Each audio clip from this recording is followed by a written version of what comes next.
Welcome back. Well, our next guest is listed in the who's who of American women. As a freelance writer, novelist, and author of 2 award-winning plays, Ruth Chambers is one pretty busy lady.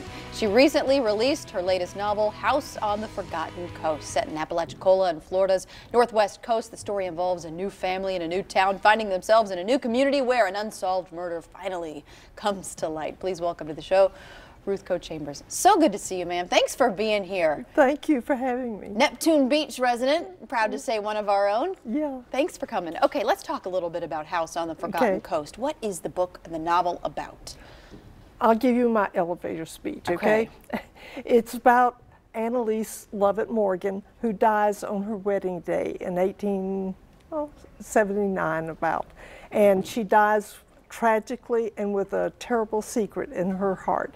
And she returns, her spirit is restless, and it comes back about 100 years later, and it tries to solve the mystery of the person who really committed the murder, and it wasn't her true love who is accused. And she tries to take a local girl who's just moved to the house on the Forgotten Coast and use her as her accomplice in trying to solve this murder, and they kind of hurl the people into a lot of whirlwind events and stuff, and their lives are never the same.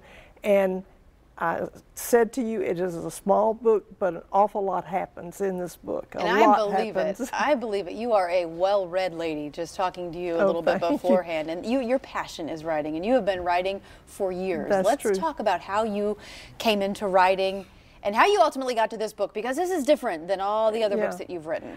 I always liked to write. Nobody ever encouraged me to write, but I did like writing. And when I started classes at the University of South Florida, I had a wonderful teacher, and I took down every book he ever mentioned because I hadn't read. We didn't have a library when I was growing up. And I read all the books he recommended, and once he read what I had written that I thought was so wonderful, I wanted to die. I just wanted to fall through the floor and die. You just didn't think it stacked up, or he didn't think it stacked up? I knew it didn't, and because he critiqued it, the class critiqued it, I wanted to die.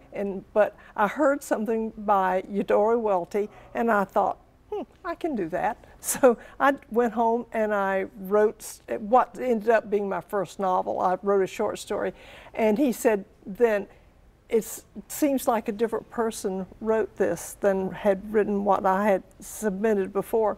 And he told me, he said, aim high, you're a literary writer, and that's what I've done ever since. Wow, and I'm not going to ask you how many years ago that was. Please don't. I won't do that to you. Don't. I would never. That's your kind. But I would say that was so meaningful that he said that to you, because it stuck with you all these years. Oh, and yeah. However many books you've written along the way. Now, this book is very different. Yeah. From how so? Why is this different? Well, I was what was called a literary writer, which I was very proud of being a literary writer.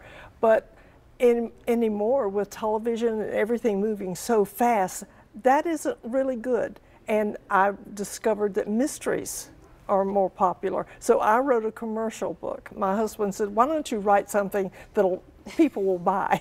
You know? So I wrote the House on the Forgotten Coast as a commercial novel. It does have a lot of characters in it.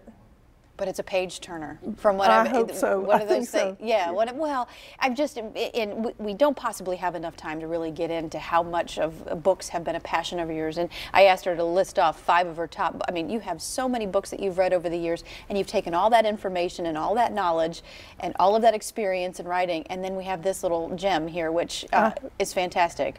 So we're going to be reading. Where can people get a copy? I know Rona Brindley is one of those places out at Neptune Beach Bookmark, good friend of the show. Especially, I like to support the independent bookstores, and Rona has the book there, but it can be bought from any popular bookstore. Yeah, Amazon, which is always a popular of mine. Amazon, Barnes & Noble, and I'll have the book. But right here in Neptune Beach, Rona has the book. And you'll be appearing there at Neptune Beach as well. Yeah, I'm going to have my lunch tonight.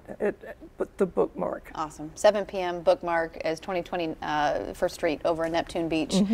Rona's Place, always a good place to go. We will see you there. Thank you for taking the time to come, and congratulations on the novel. Thank you Appreciate it so much.